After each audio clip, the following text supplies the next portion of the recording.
Assalamualaikum warahmatullahi wabarakatuh. Kali ini saya akan mempresentasikan audisi sistem informasi, yaitu menggunakan COVID 2019 pada PT 90 Derajat Indonesia. Yang pertama-tama adalah pengenalan perusahaan. Nama perusahaan adalah PT 90 Derajat Indonesia memiliki alamat di Jalan Tebet Barat nomor 90. PT 90 Derajat Indonesia adalah suatu perusahaan yang bergerak dalam bidang bisnis kopi. Cara kerja perusahaan ini adalah manajemen toko kopi. PT 90 Derajat memiliki struktur perusahaan yaitu CEO, yaitu sekaligus pendiri, direktur bisnis, direktur pemasaran, direktur sumber daya, manajer toko, dan karyawan-karyawan. Selanjutnya adalah visi dari perusahaan. Visi yang pertama adalah menjadi pelopor perusahaan kopi terkemuka yang berkualitas dengan cita rasa tinggi baik, tingkat nasional maupun internasional. Yang kedua adalah menjadi produsen kopi nomor 1 di Asia Tenggara. Selanjutnya adalah misi dari perusahaan. Yang pertama adalah menghasilkan produk-produk perusahaan menjadi produk unggulan. Yang kedua adalah menyediakan produk-produk pilihan dengan cita rasa tinggi, inovatif, harga terjangkau, dan memastikan kesediaannya bagi pelanggan. Yang ketiga adalah berkomitmen untuk senantiasa meningkatkan kompetisi karyawan, proses produksi yang efisien, dan teknologi yang berkembang. Dan misi yang terakhir adalah meningkatkan nilai-nilai perusahaan secara berkesinambungan. Selanjutnya adalah visi dari Departemen IT.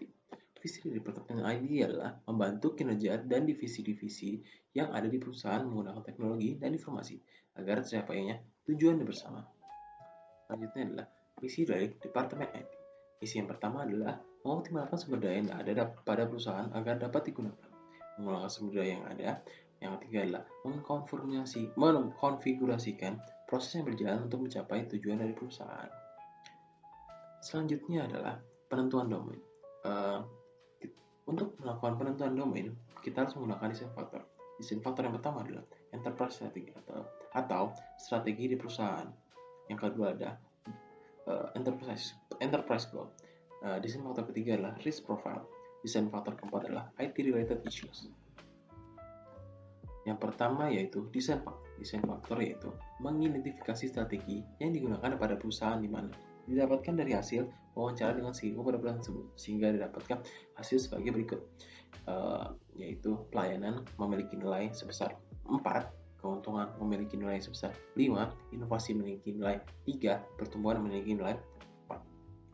Selanjutnya adalah desain faktor 2. Desain faktor 2 yaitu untuk mengidentifikasi tujuan bisnis yang diharapkan agar tercapai didapatkan dari hasil wawancara dengan CEO pada perusahaan tersebut. Seperti yang kita lihat, desain faktor 2 memiliki EG01 yaitu Portfolio of Competitive Products and Service memiliki nilai sebagai 4, EG02 memiliki nilai 3, EG03 memiliki nilai 2, EG04 memiliki nilai 4, EG05 dan EG06 memiliki nilai 4, EG07 memiliki nilai 2, EG08 memiliki nilai 3, EG09 memiliki nilai 4 tinggi yaitu nilai 5, EG010 dan EG11 memiliki nilai 3. EG12 memiliki nilai 2 dan EG13 adalah 3. Selanjutnya adalah desain faktor 3. Desain faktor 3 mengidentifikasi profil risiko yang mungkin terjadi pada perusahaan. Di sini kita dapat menyimpulkan bahwa tingkat risiko terendah yaitu adalah masalah geopolitik dan inovasi berbasis teknologi. Sementara itu, tingkat risiko tertinggi yaitu adalah keahlian dan keterampilan dan perilaku IT, isi dan pihak ketiga, dan manajemen data dan informasi. Selanjutnya adalah desain faktor 4. Desain faktor 4 yaitu untuk mengidentifikasi permasalahan IT didapatkan dari hasil wawancara dengan kepala divisi IT bukan seorang CEO pada perusahaan tersebut, sehingga didapatkan penilaian sebagai berikut, yaitu kita memiliki kepentingan yang sangat tinggi pada ketidaktahuan dan atau ketidakpahaman terhadap peraturan keamanan dan privasi. Sementara salah satu dari tingkat kepentingan terendah adalah kesenjangan antara pengetahuan bisnis dan teknis yang mengarah pada penggunaan bisnis dan spesialis IT. Selanjutnya adalah penentuan domain yang akan dipakai. Setelah melakukan proses desain faktor sebelumnya, maka kita dapat mendapatkan 3 desain faktor yang disepakati oleh tim audit dan perusahaan. Kita mendapat 3 faktor, yaitu adalah EDM04, BI04, BI09. Tiga domain tersebut didapatkan dari hasil dari desain faktor dan memiliki 3 nilai tertinggi. Selanjutnya adalah self-assessment. Self-assessment adalah langkah selanjutnya yang setelah didapatkan domain. Self-assessment pada domain yang didapatkan yaitu EDM04, BI04, dan BI09. Langkah selanjutnya adalah self-assessment. Self-assessment EDM04 seperti yang kita lihat, rata-rata keseluruhannya memiliki presentase kecukupannya yaitu 100%. Sementara untuk BI04 memiliki presentase rata-rata 100%, namun pada level 3 yaitu established memiliki level di bawah 100% yaitu 80%. Selanjutnya adalah BI09. BI09 ini walaupun rata-ratanya 100%, namun ada beberapa faktor yang di bawah 100%, yaitu adalah PA32 atau level 3, yaitu proses deployment atau proses penyebaran. Tim audit memberikan komentar sebagai berikut, yaitu hampir dari segala aspek dalam penyebaran proses berjalan dengan sempurna. Namun pada poin F, yaitu appropriate data are collected and analyzed as a basis of understanding the behavior of the demos and to demonstrate the suitability and effectiveness of the process, and to evaluate where continuous improvement of the process can be made. Ini menjadikan PA32 memiliki nilai sebesar 83%. Selanjutnya adalah capability level. Setelah melakukan self-assessment, akan didapatkan capability level pada tiap domain. Yang pertama adalah EDM04.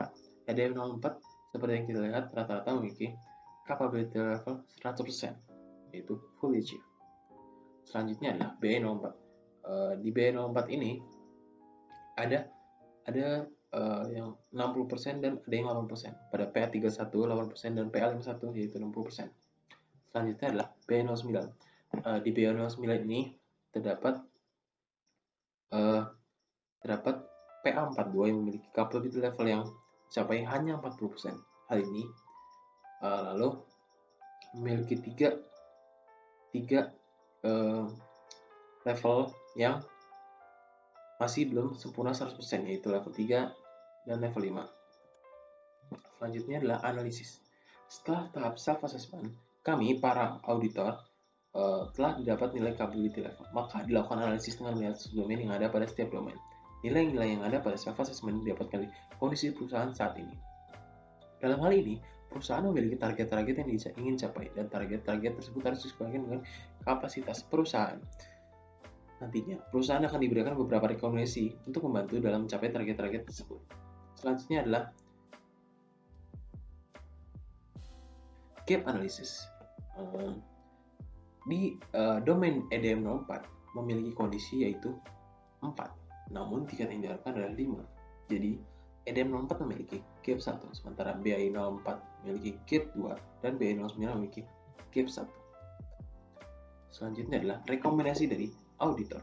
Nomor 1, rekomendasi yang pertama adalah audit sistem informasi dilakukan secara rutin oleh auditor independen perusahaan. Rekomendasi kedua adalah prosedur standar yang dilakukan dalam proses setelah dilakukan domain. Tapi metode juga perlu diperhatikan agar proses yang dilakukan dapat berjalan lebih efektif. Yang ketiga adalah inovasi dalam sistem harus diperhatikan lagi. Bagi analis data yang ada untuk memproduksi inovasi baru belum bisa dilakukan, juga dengan improvisasi dari konsep teknologi dan proses baru yang belum bisa diterapkan. Selanjutnya adalah rekomendasi yang keempat. Perusahaan perlu mengendalikan keseluruhan sistem secara penuh dengan cara setiap aspek kecil yang harus dilindungi dengan baik untuk keamanan data serta pemilihan dari sistem tersebut untuk mencegah malfungsi pada sistem. Lalu rekomendasi yang terakhir adalah proses optimisasi telah dilakukan dengan baik.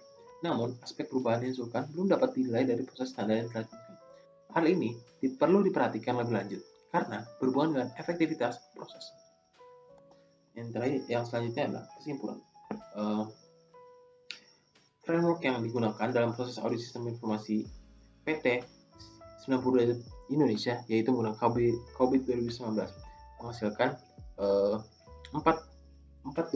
3 domain dari 4 desain paper yaitu adalah EDM 04 yang berisi memastikan optimalisasi sumber daya, B04 ketersediaan dan kapasitas yang dikelola, dan terakhir adalah B09 konfigurasi yang dikelola. Hasil akhir dari audit ini adalah untuk didapatkannya rekomendasi untuk PT 90 derajat Indonesia sehingga permasalahan yang ada dapat diselesaikan dan tercapai dengan baik dan cepat. Sekian dari saya, kurang lebihnya mohon maaf.